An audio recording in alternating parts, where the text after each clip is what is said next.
Hello and welcome to the Uncultured Nerd Show. My name is Maeve and I'm an uncultured nerd. What does that mean? Watch the other episodes. But basically, I'm a nerd imposter and want to learn more. Last time we watched episode 4 of the live-action One Piece remake, which saw the addition of a new crew member as well as the big reveal of Luffy's family connection to the Marines. Now, the last episode ended with the promise of a fight, and I'm hyped, so let's get right in with the unhinged recap.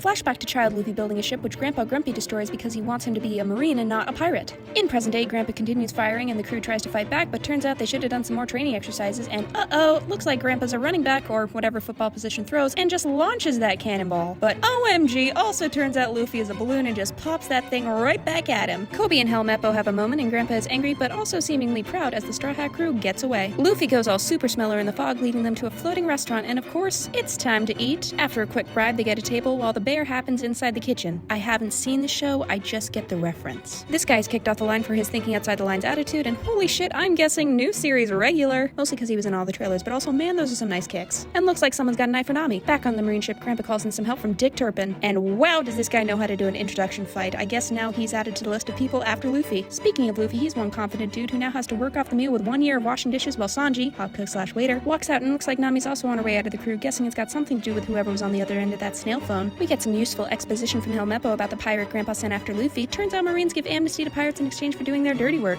and this guy is the greatest swordsman who ever lived. I can guess who will be fighting who coming up. Luffy and Sanji have a heart-to-heart. Turns out Sanji is looking for some mythical grocery store. I'm sure it's more complicated than that, but that's the gist. And Sanji shows he's a really good guy by feeding this starting pirate who shows up, who also turns out was on a failed One Piece journey, which ended with a lot of bodies. While Usopp busts some moves, Nami and Zoro find out about each other. Kobe confronts Grandpa about his deals with the pirate warlords, triggering backstory monologue mixed with patriotism messaging. And Kobe seems even more on board with the boring side. Back in the bar, Usopp gets drunk off his ass, and cue epic villain reveal. Of course, Zoro knows him immediately, and looks like the fight is coming a lot sooner than I thought. Nami's like, you're gonna get killed. Zoro's like, yeah, but whatever. And Nami admits she cares a little more for the crew than she let on, but she's still leaving. Or is she? And cue epic fight, or not, cause man Zoro is outmatched, but cue childhood memories to give him strength, and second battle begins. Or doesn't, cause by God, this guy is good, and looks like Zoro's taking the honorable way out. Oh, hey Nami, and what the fuck just happened? Oh, okay, just a flash wound. This guy leaves cause reasons, and Zoro dies. Sure.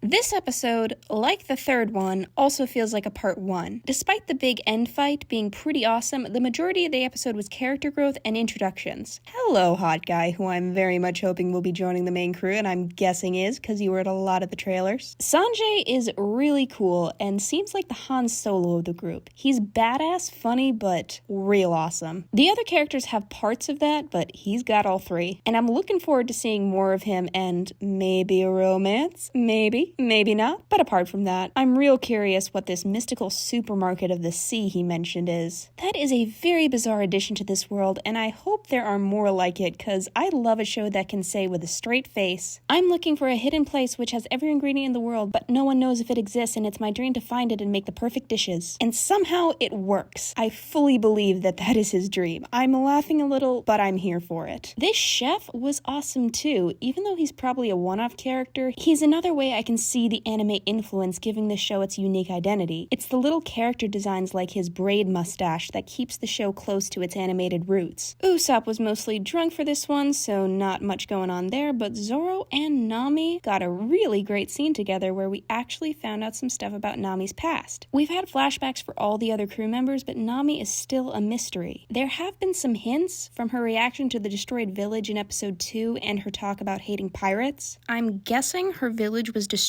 in a pirate raid, probably when she was very young. Then maybe whoever she talked to at the end of that episode was the one who took her in and raised her, sort of like a Fagin type deal. So the conflict for her through the season will be, which family do I choose? I could be very wrong, but who knows? Speaking of knows, no Buggy in this episode, and I'm mad. But in his place, we get a new pirate warlord, Mihawk, who is pretty damn awesome. He's very much the gentleman pirate Dick Turpin type. Basically, the outlaw who is also very well spoken and polite while he disembowels you. I'm wondering if that whole cleaving a ship in half thing was his sword having superpowers or if he's just that strong. I also loved that he fought Zoro with just a tiny dagger. Weird comparison, but it reminded me of the fight between Iron Man and Thanos in Infinity War when Iron Man punches him a bunch and it looks like it's good, then Thanos wipes his face and and says, all that for one drop of blood. And you just know the good guys are screwed. Although I'm guessing this is a case where it's going to end with another epic fight between the two of them, and it'll be a case of Zoro saying, you should have killed me when you had the chance, before he cuts Mihawk in half. Another prediction that is very likely wrong, but we shall see. Luffy stayed true to his character. Not a ton happened with him. I do have questions about him doing the dishes. He very easily could have run, but he stayed, and it seemed like he was going to stay for the whole year he owed. But then he just leaves for Zoro's fight. I don't know, maybe he just felt bad enough to do one night's worth. We did also get our first look at the quest for the One Piece. So far, we've just been hearing about everyone looking for it, but then this guy shows up and we get our first clue why, despite everyone looking, no one has succeeded. I guess the grand line is also the Bermuda Triangle. Not too many details about what actually killed those 5,000 men, but I'm hoping we get answers before the season ends. I mean, the original show is over 1,000 episodes, and I don't think they found the One Piece there yet, so I know we're not finding anything in this season, but I'd like them to get started a little. So that's about it for this one. Overall, a very good episode for character growth, with a lot of action, excitement at the end, as well as the introduction of, I'm guessing, a new crew member. With that devastating cliffhanger, I am forced again to watch the next episode immediately, you bastards. Thank you, Professor and family members, for watching, and I'll be back next time with episode 6. See y'all later.